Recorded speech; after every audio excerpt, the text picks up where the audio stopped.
you cannot do that. It's illegal. That's not considered as the right way of doing it. So on paper, that's the wrong way to do it.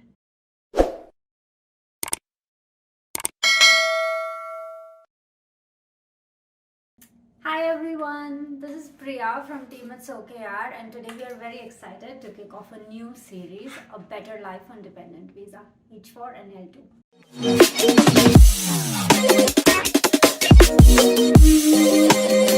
The reason why we thought about creating this is, if you've been following It's Okay Yaar for the last 6-7 months, we've been creating a lot of guides on our website, we've been creating a lot of helpful content on Instagram, and volunteering in the US was one of the most popular guides, which is why we chose to speak about this topic for a second.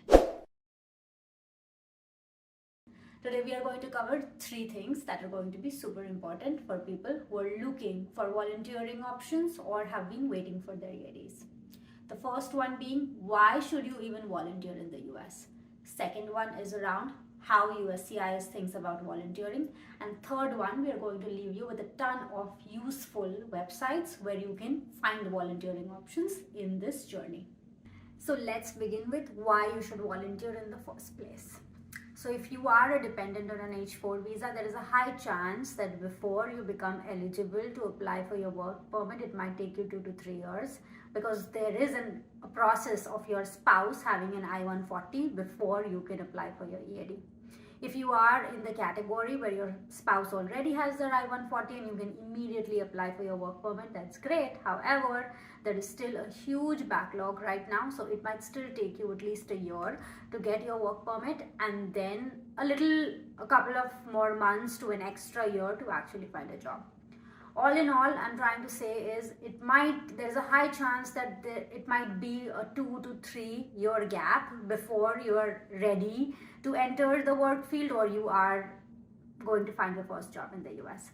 That might sound a little scary, and we understand that because we've spoken to so many people on dependent visas, and really it's tough because you're lonely. You might have been doing a really lucrative job at a really high position in the country you're coming from, and now you really have to start from scratch.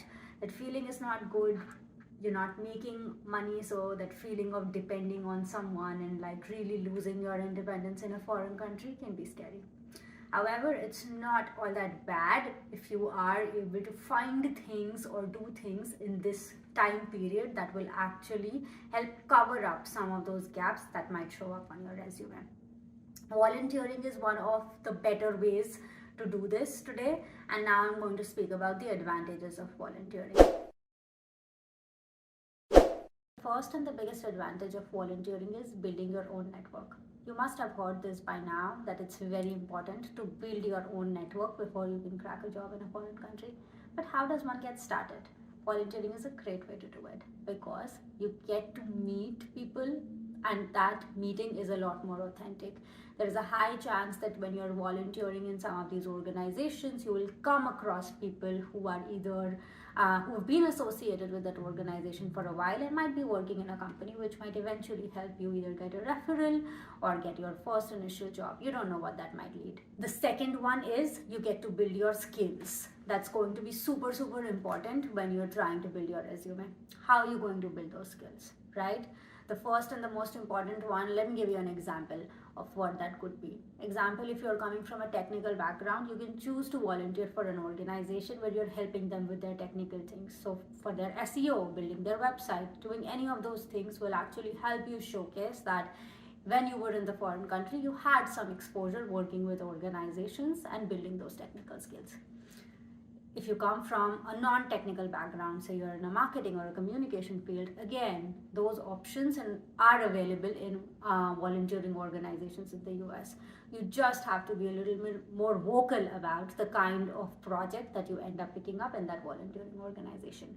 The third and the biggest advantage is learning about the work culture here. Working in a new country can be daunting because cultures are very different and we might not think of it when we are moving to the new country.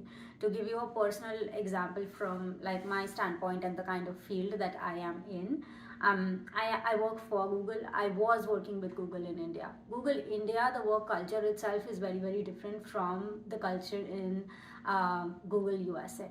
right? And the big thing is it's just about how you initiate a conversation. In India, a lot of our conversations are very much about work. Here, however, it's really important to have some sort of a reference around what you did or what's going on, or the so-called small talk has to be incorporated in a very authentic way before you initially get into the conversation.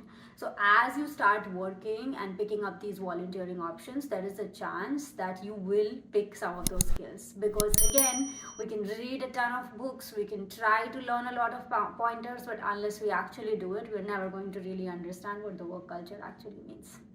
The fourth and the biggest one for anyone is that you're going to get to experience that sense of independence. Yes, you might not be making any money at this point, but you're building towards a future, you're building towards making your resume look better, and all in all, you are associating yourself with something which is going to be very, very meaningful and something that you believe in. So all in all, you'll get your sense of independence and experience it in a different way. Might not be monetary for the first couple of years, but trust me, you will get there soon. Now that we have covered the benefits of volunteering, let's talk about the legalities. We will keep this one simple. USCIS clearly says that before you get your work permit, you cannot work in USA. What that means is you cannot be compensated for anything that you are doing. What it also means is you cannot get hired by the same organization that you're volunteering with. And the third and the most important one is, and this one I'm just going to read it out so that we don't forget what it is. It is, as long as no compensation is involved and the opportunity is officially advertised as a volunteer position, the foreign national may participate. Okay? What that means is we want to make sure that position that you are going to be working on from a volunteering standpoint is actually a volunteering position. It cannot be an open role for a website developer and then you go ahead and try to volunteer. That is illegal, okay? So just from a legality standpoint, find an organization that you believe in. Try to find a project in that organization that you're passionate about or you can actually add value. And third, make sure you do not join that organization once you receive the work permit. Okay, so that's the legality of making sure that you are doing this in the right way. One more thing that we get a question around this all the time is, can I work for an organization back home in India and continue to get paid there? No, you cannot do that. It's illegal. That's not considered as the right way of doing it. So on paper, that's the wrong way to do it. The other piece, everything that we are telling you is based on our research, everything that we have read and understood. So please do not take this as a legal advice for you to pursue whatever you're looking to do. Now that you have stayed with me through this entire yarn process of why you should volunteer, the legalities around it, your very first question might be, where do I find these opportunities? What do I do? Right? So welcome to the last section of this video where I'm going to tell you about websites where you can actually find a volunteering option. The first one is Volunteer Match. What Volunteer Match helps you do is, it helps you find organizations in different sectors in your area, as well as they have some really great remote options if you're looking for volunteering opportunities based on non-technical backgrounds also, right? The second one is Catch a Fire. This one is super interesting because it helps you match with non-profit organization based on your strengths and skill sets. The third one is Taproot Plus. This is our personal favorite and we recommend this to a lot of people because they have an interview process. Well, that might sound scary, but when you actually go for a job hunt, this is going to be something that you will be experiencing. So why not get the flavor of what that process looks like through your first volunteer opportunity when you are searching for it. Now the last two, Create Something Good and Do Something.org. Again, these are great websites, help you understand what your skill sets are. Lots of organizations, many places, many opportunities. Definitely check them out. This is it, you guys. Thank you for staying till the end of this video with us. We have a very detailed guide on our website that we will link in the description box. We also create a lot of content on Instagram, so please follow It's Okay Yaar for educating, empowering and entertaining content. If you like this video, please hit that bell icon so that you get notified on a lot of other videos that we have lined up for you. Again, please like, share and subscribe. Happy volunteering, and remember, it's okay yaar, nothing is too tough. It's okay yaar. Today's topic is common mistakes to avoid when you're first moving to the US.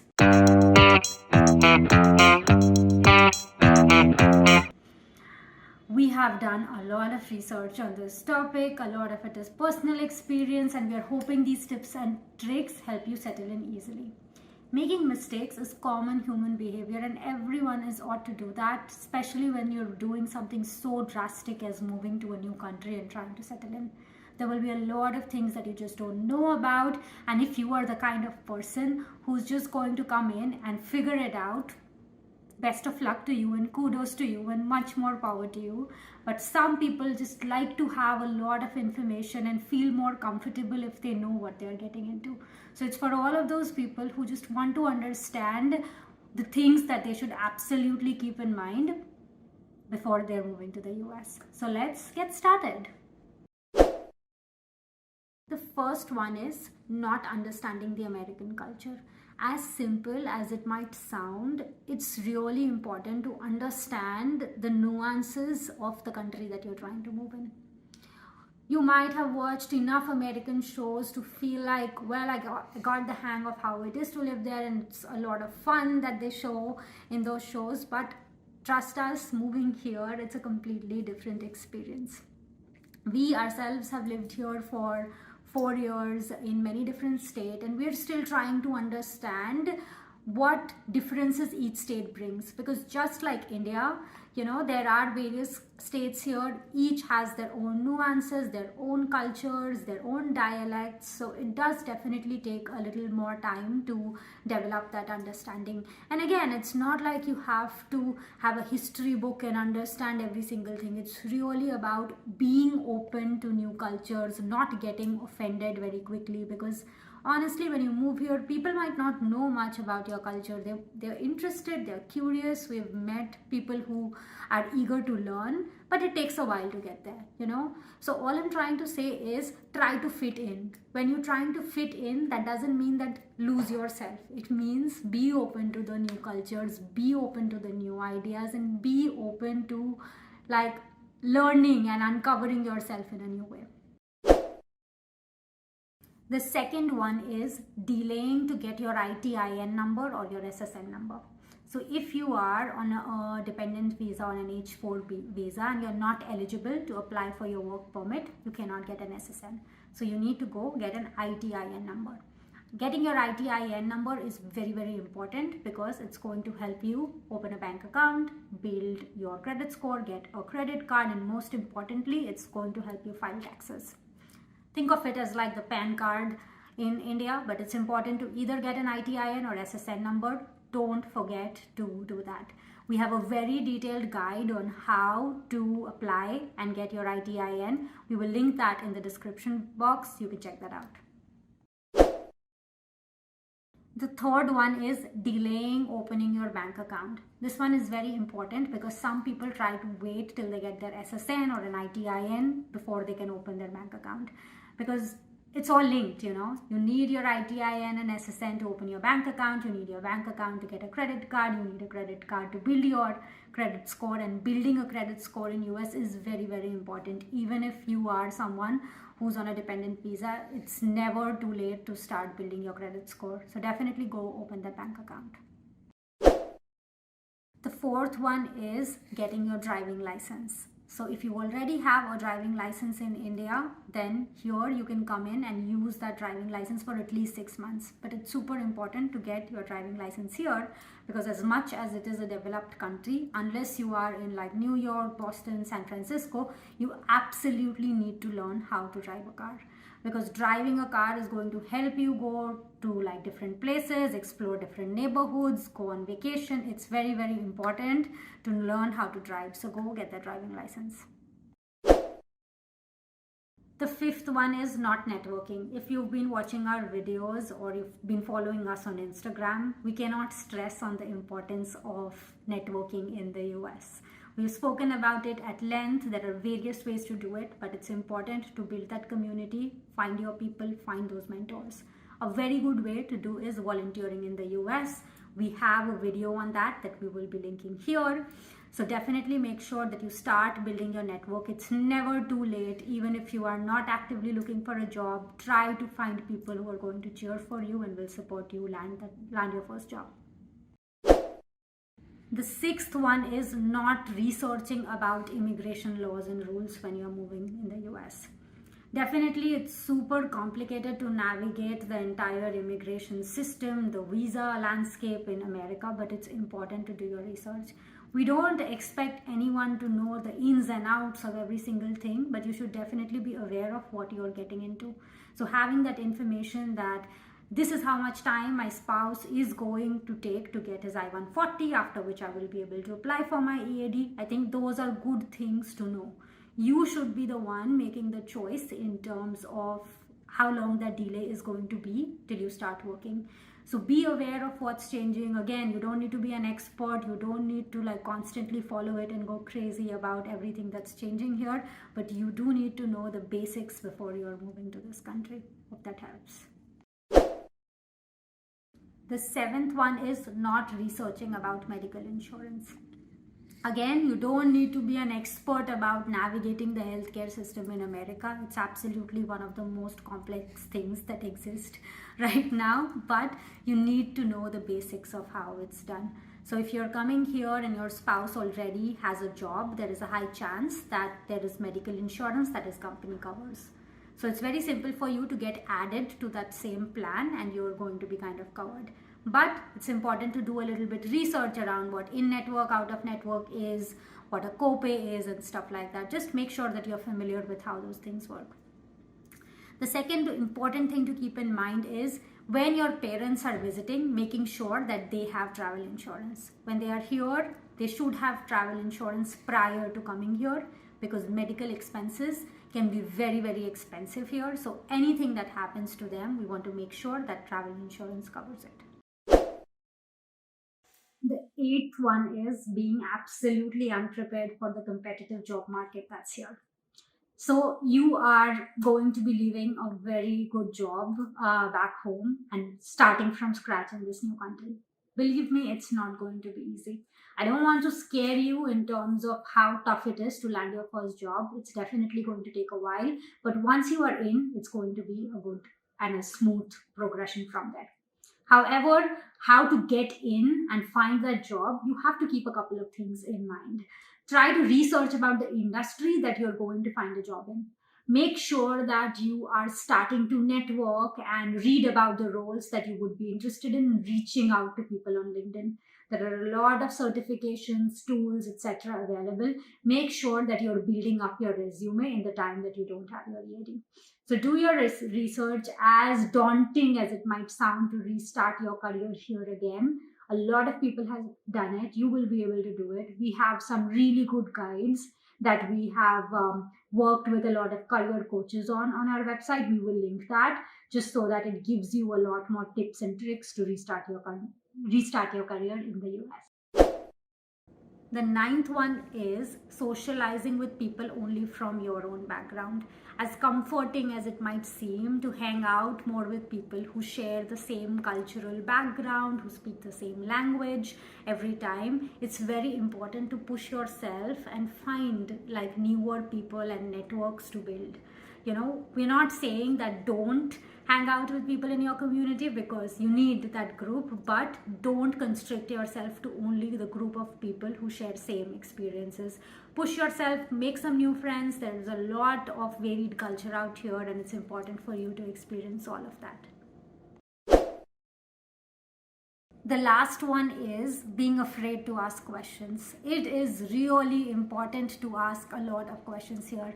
Back in our culture, it is like frowned upon to ask questions, and it's more acceptable to just say yes or accept whatever is coming your way. But that's not the case here.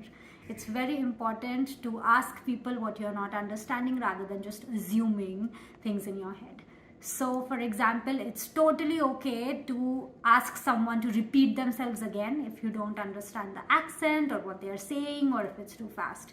It's okay to go to the grocery store and ask them if this is halal meat. It's absolutely okay to ask questions when you're looking for a job, when you're going to an interview. If you have questions about something, ask the questions, familiarize yourself with everything that's here.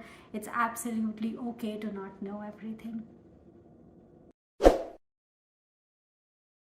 To wrap it up, guys, these are some of the things that we learned and we implemented in our lives. Hopefully this helps us. If there is something that you've learned, please leave it in the comments. Everything that we have said, we have a guide that we will be linking, so go check that out in the description box. Hopefully this helps someone, and remember, at the end of the day, it's going to be tough, it's going to be difficult, but we are here to help you build a better life as a dependent. And remember, at the end of the day, it's okay, Yaar. Also, please like, share and subscribe if you like our video. Please share it with people who can benefit from it. Follow us on Instagram at It's Okay Yaar. Go subscribe to our blog. Please show us some love. Hopefully this helps you build a better life. And once again, hit on that bell icon so that you get notified, and see you in the next episode. Bye. Hello friends, welcome back to our channel. Today we are going to continue our series, How to Live a Better Life on a Dependent Visa. Today's topic is very special to us because it was written by the founder of It's Okay Yaar, who himself came on a dependent visa. If you haven't checked our Instagram out, please go follow us. Please subscribe to our YouTube channel so that you get notified. The topic that we are going to talk about today will be linked in the description box, and you can access everything that we talk about on our website as well. So definitely check that out. Today's topic is going to be how to deal with loneliness on a dependent visa.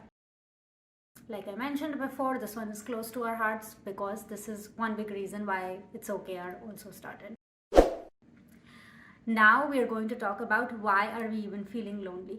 A lot of South Asians and Indians migrate or move to the United States every year, and they leave a good job back home, they leave their good lifestyle back home, they leave their family back home. So it's natural to move to a new country, feel lost and feel lonely when you don't know anyone here.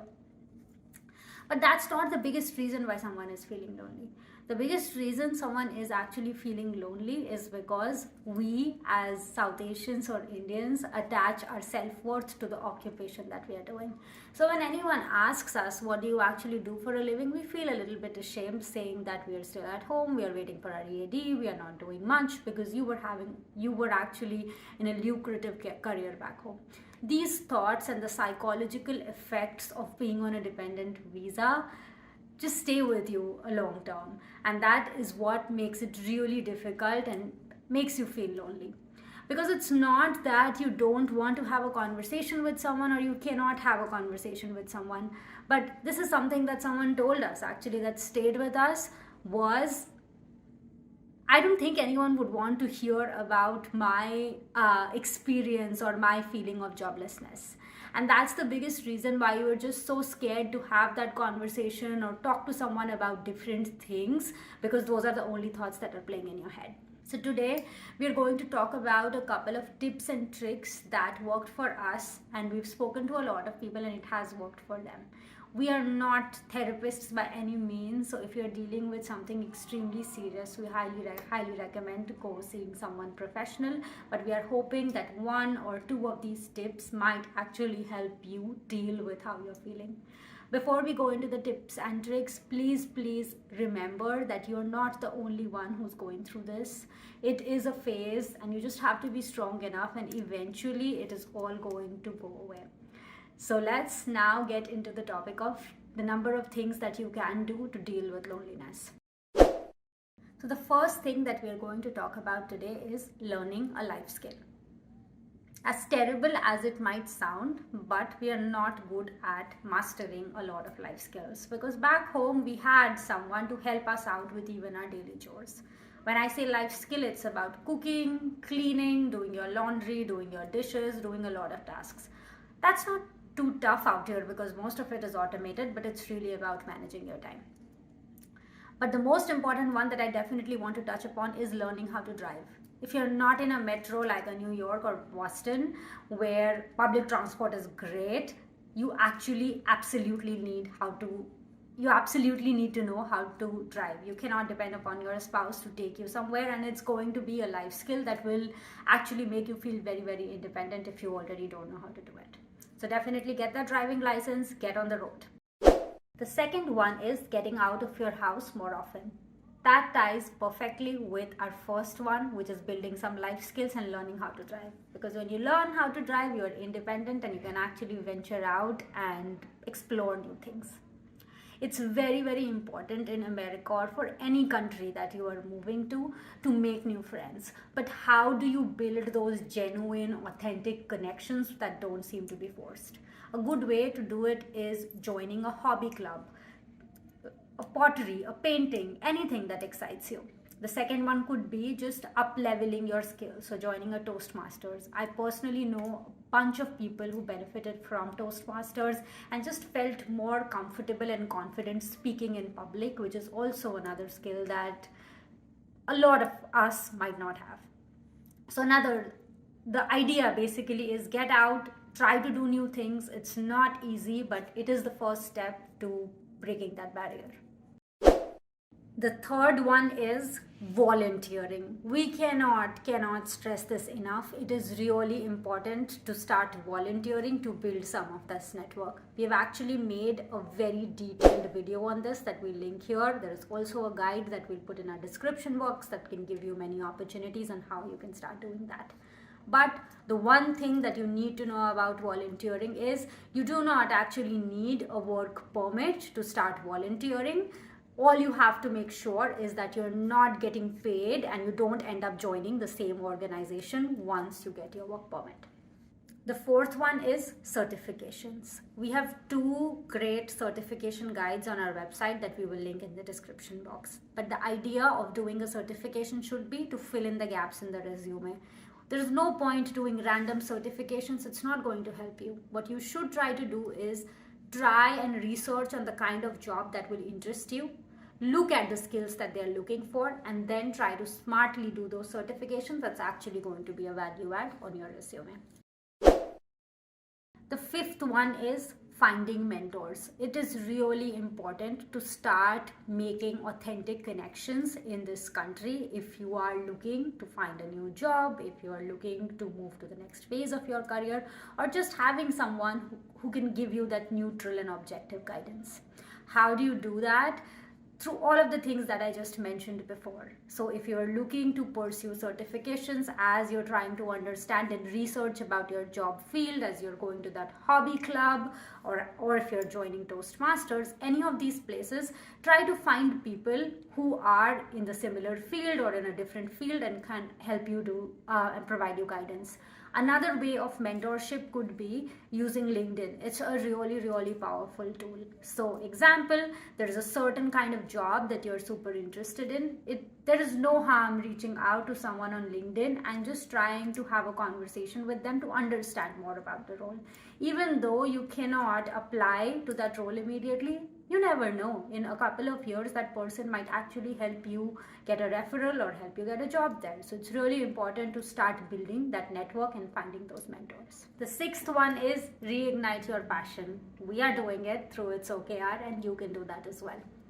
Basically, whatever you like doing, if you like to paint, if you like to write, if you like to speak in public, anything that you want to do, social media is a really powerful tool.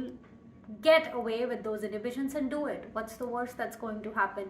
Your channel will not have enough followers, will not have enough subscribers, but at the end of the day, you will know that you are more comfortable speaking in public, you are more comfortable building that network, and that is definitely an important skill to have. And at the end of the day, you are doing something you like. So definitely reignite that passion. We actually, if you go check our Instagram, we are doing a whole series on how I am building this, where we bring South Asian entrepreneurs who are going to talk about their journey. Hopefully that gives you some inspiration and you can reignite your passion while you're waiting for your permit or you're able to get back to work. The seventh one is learning how to invest. It's really important. To get to financial freedom, you need to know how to invest. What that means is you can start understanding the stock market here and start making sure. Start over, okay? It's okay. Go. The seventh one is learning how to invest. It's really important if you want to be financially free and financially independent one day. You can do that by just understanding and learning about the stock market and start with something small. There are a lot of platforms right now where you can start small and understand how the market works here. If there is a big question that we get that can I put money in the stock market if I am on a dependent visa? Yes, you can do that. So that's a great way to learn and understand how money works in this country. The eighth one is acceptance. As hard as it might sound, you just have to accept that this is a phase that you're going through and it's going to be over very, very soon. Either it's creating a long career gap for you or it's just having that emotion turmoil. It's important to find those people who are dealing with the same thing and just accept that it's a little phase that you're going through and there is a lot that you are learning in the entire journey and you're only going to come out stronger once this whole phase is over. So it's really important to accept that there is a light at the end of the tunnel. The ninth one is see a therapist. If you've tried a lot of things that we have mentioned already and you're having a hard time accepting your situation, it's really important to seek professional help. There is no taboo in going and seeing a therapist, and trust us, it's not going to burn a big hole in your pocket because insurance here covers it all. So please go see that therapist, get that professional help because your mental health is equally important. The last one is chill, you guys. Like, it's so important to just like take a minute, take a breather, enjoy your favorite show, explore the new country, just open that bottle of wine and like have a good time. You have made the move, you are trying something absolutely difficult, it's unique, not a lot of people do it, it's all going to be okay. So chill for a minute. I know that it sounds hard, but it's okay. This is the only time you're actually going to get where you can relax and just binge watch as many shows as you want. We hope that it's helpful to you. Some of these tips and tricks help you in your dependent journey. I know that we made this topic thinking about dependence journey, but if you know someone who's dealing with loneliness, feel free to share it with that person. At the end of the day, it's important to remember that it's not about keeping yourself busy, it's about discovering yourself all over again. And with that thought, please like, share and subscribe to our channel. Please follow us on Instagram. Please go visit our website. We have left a lot of good links that could help you in this journey. If you want to write for us or collaborate with us, please feel free to reach out. But hoping this helps someone. Best of luck and see you soon in the next video. Thank you so much. So let's continue with our topic for today, which is 5 steps to restart your career as an immigrant.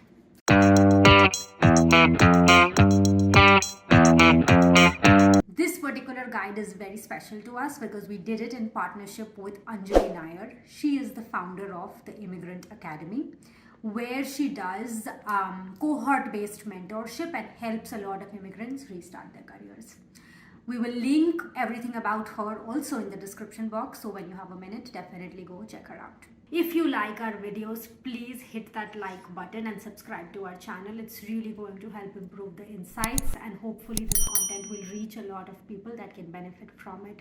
So please support us, subscribe, hit on that bell icon and also that thumbs up so that analytics improve. Thank you so much. And let's get started now. I have had such a long career gap. I don't even know where to get started. Visa issues and motherhood led me to a 6-year career break. Who will even hire me? Do I really want to go back to the career that I was in? Does it really excite me anymore? These are the kind of questions that come to an immigrant's mind when they're trying to restart their career. It's very obvious and very okay to feel this way and have that loss in confidence because you're not really sure how to get started and if there is demand or if there is interest in what you were doing prior. So let's cover what are the things and actionable steps that you can take to make sure that you are better prepared when you are trying to enter the job market again, even after a career break or for the first time. Number one, figure out what you want to do. As obvious and basic as it might sound, it is really important to take a minute and understand what I really want to do. Because you don't want to cast a wide net and then expect something to come your way. You'd rather want to have a really focused approach when you're restarting your career. For example, if you were a software engineer in the past and you enjoy coding, it's easy. You're going to pursue that way and you're eventually going to land a job. However, if your previous education and your work experience did not inspire you, it's a good question to ask yourself at this point that is that the route I want to take, or should I really be reflecting what is it that I exactly want to do now? So to get that career clarity, we recommend a couple of things that are usually helpful. One is an MBTI test, one is a career explorer test, and the third one is a career strength test. We can link all of that in our description box. You can check it out and that will help you understand your strengths, your weakness, and the kind of field or role that would give you that career clarity when you are looking to start your career again. Number two, fill in the gap by learning the hard skills. What does that mean? When you have decided that this is the career that I want to pursue, look at the job descriptions or the jobs that you would want to go after. Read their qualifications and see the kind of skills that they are requiring. Check if that's something that's missing in your resume or that's something that you need to build on. How do you start doing that? Take online certifications, take boot camps, attend live workshops, try an online course, attend a university. There are various ways you can do it. However, we would recommend that try those free online courses first before you commit to something more paid, just because we want to make sure that you're getting a flavor of what is out there. So definitely test waters before you're committing to something. Number three, increase confidence by enhancing soft skills. This one is really important, especially if you have moved here from India or another South Asian country, because we don't stress on the importance of soft skills like teamwork, confidence, like public speaking, being able to articulate your thoughts. That is key to finding a job in this country, because you might be the best person in your field who knows every single thing. However, if you're unable to communicate the knowledge that you have here, then it's really tough to land a job. The best way we recommend doing this is looking for a volunteering opportunity. We have a very detailed video on how to volunteer in the US that we will link, so definitely go check that out. But definitely recommend volunteering and brushing up on those soft skills, because that is the piece that is going to differentiate you from getting the job. There are a couple of great volunteering organizations. We'll also link that you should check out. Taproot, volunteer.gov, Volunteer Match, American Red Cross are a couple of those, but we have the detailed guide, so definitely check it out. Number four, hire a career coach or a job search strategist. This might seem like a stretch, thinking that now I need to pay for these people to find a job, but trust us, people who have actually worked with job coaches and people who help them find these jobs have actually seen a lot of improvement and efficiency in their job search process and have gotten a lot of calls. Remember those times in school when you had a counselor and you would take an aptitude test and they would then tell you this is the career of choice? They exactly kind of do the same thing here, and most of them offer a couple of first free consults so that you can kind of understand if they are the right fit for you. Again, you don't have to commit to it if you are not able to find someone that fits what you're exactly looking for, but definitely don't be absolutely opposed to the idea of having a job search strategist or a career career coach, because that is definitely going to help you land that first job. So do a little bit of research on what works the best for you, but there is a high chance that you might get access to things that you were not aware of. And if you want to work with Anjali, who's actually written this guide, we will link the details of how to fill the form on the description box. You can check that out. We also work with other career coaches. So if you need a recommendation, definitely comment or reach out to us, and we are happy to help out.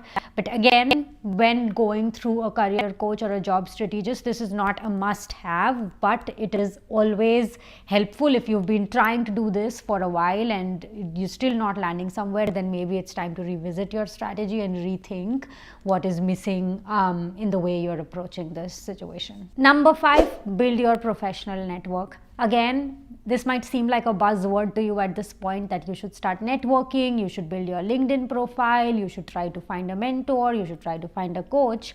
But it's really important for you to build a professional network because you are new in the country. Like, not a lot of people have seen you work because you don't have that history. So you have to build that and start somewhere.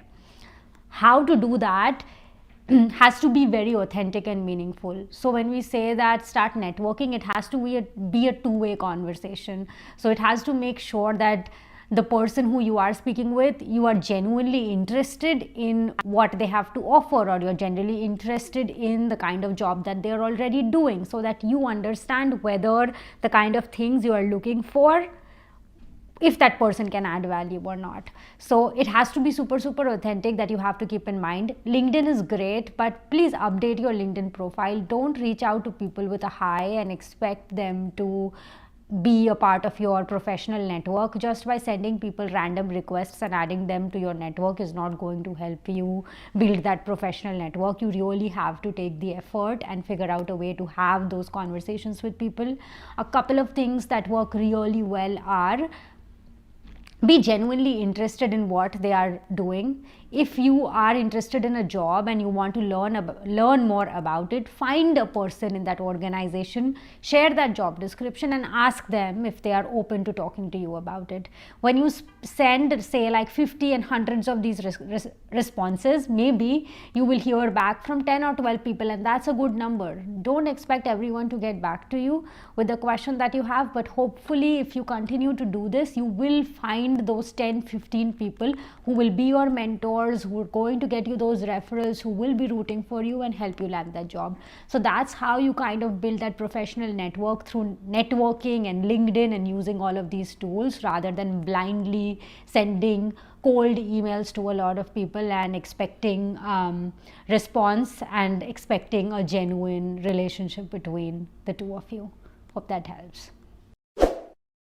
A huge thank you to Anjali, who is the founder of the Immigrant Academy, who actually wrote the original guide that we will link in the description box. We are very grateful for her partnership. She has helped so many immigrants restart their career. Definitely check her out, and hopefully these tips help you restart your career as well. Thank you so much for watching. Follow us for more such content, and happy job searching. It's okay, Yaar. Smile. We have created a detailed guide on the topic that we are going to cover today, and we will link that in the description box so that you have access to the full guide as well. Today's topic is super exciting. It's called Returnship and its benefit, and it's going to help a lot of you if you're looking to get back into the workforce. So let's get started. So today's topic is returnship and its benefits. But before we deep dive into what returnship is, let's understand why companies are even offering returnship. So sometimes people have to leave the workforce for various reasons. It could be an illness, or maybe they have a kid, which itself is a full-time job, or you are a dependent in the US, and because of various immigration reasons, you are unable to work immediately, and therefore there is a gap in your career. So what companies are offering is mentorship, skills and certifications, so that it's easier for you to get started full-time and understand everything that has changed while you had taken a gap from that workforce. So let's understand what returnship is. So returnship is a back to work program for adults. think of it as an internship, but where you don't have to start from the very scratch to transition into the workforce. Companies are offering mentorships, training, certifications to ensure this transition is very, very seamless for you. It varies from company to company, and sometimes it can last for a couple of weeks to a various couple of months. But the idea behind this is you are most probably able to convert it into a full-time opportunity, and most of the returnship opportunities are generally paid. Sounds exciting, right? So now let's talk about the benefits of returnship. But before we talk about the benefits that people who are on a dependent visa can get, let's cover the benefits that an employer has when they are building or putting together these returnship programs. The cost to train someone who was already a part of the corporate workforce is generally much lower than training a fresher or someone who's absolutely new. So with very limited resources and overhead, companies are able to quickly get you back into the workforce and make sure that you're able to get started very quickly. Now let's talk about the benefits of a returnship program for dependents. So if you are someone who has been waiting for their EAD and will be looking out for their first job, you definitely don't want to get started with an entry-level position. If you don't want to get started with an entry-level position, returnship is a great opportunity for you because you can use your skill sets and everything that you had learned back home and up-level that and understand how it fits in the new country and quickly be able to transition into the role that's not really at the beginner level. The second one is catching up with all of the changes and learning new skills. A lot of what you did in your previous jobs in your home country might not be exactly relevant in this new place. There might be different technology changes that's required, the organization structures are different. So it's really interesting opportunity for you to understand and catch up with these changes and upskill yourself through the training programs that the returnship program will offer. The third one is creating a support system. We have stressed on the importance of networking and mentorship in many of our videos and any content that you've been following. We will link one of the videos if you want to check it out. But the biggest and the most important benefit of returnship is being able to get access to a lot of people, mentors in that industry where you're looking to actually get a job. So even if you don't end up converting this particular job, you definitely now have access to a lot of people who are in the workforce and can eventually get you land that first job that you've been looking for. The fourth one is discover what you like. A lot of the role profiles from back home might not be very similar to the profiles that are available here. So this really gives you an opportunity to understand what you exactly like to do. So if you were doing a more marketing oriented role back home in your country, here the returnship program helps you understand the different aspects of marketing, be it marketing operations, marketing communications, or however the company structure is set up, and then really help you get that specialized job experience and make it relevant to the place where you will start working. The last one is transitioning into a full-time role. Most of these returnship programs are paid and they're really looking to actually make sure that they convert a lot of people from these returnship program into full-time opportunities. So it's a really great way for you to upskill yourself, build those relationships, and actually land a job. If for some reason, like I mentioned above, this particular role doesn't work out for you, it still opens access to a lot of opportunities, different positions in the company, or just like people who can then help you with your next returnship opportunity or finding you a full-time job. Now let me tell you about some of the companies that are offering great returnship programs in 2022.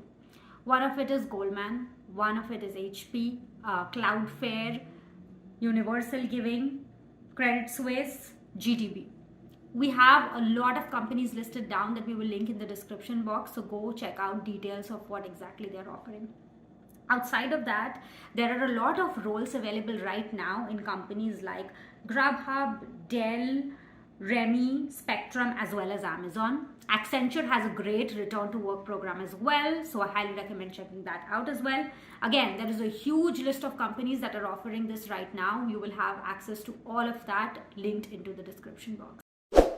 Okay guys, so to conclude, I hope this is helpful for you guys and it helps you land that first job into the workforce. But please remember, if you are getting back into the workforce after a gap, it's totally fine. Most companies understand that people take a break in their careers right now. LinkedIn is now also offering that option where you can talk about your career gap more openly.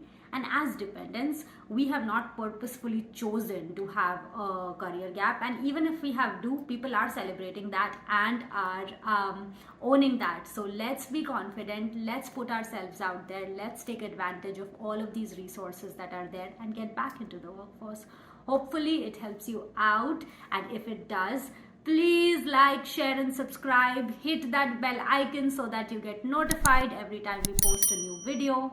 Please follow us on Instagram at It's Okay Yaar. We also have a blog or a website where we publish all of these detailed guides. We will link that in the description box. Thank you so much for your support and love. And till next time, take care, apply for those opportunities and tell us how you did. Best of luck. Have a nice day.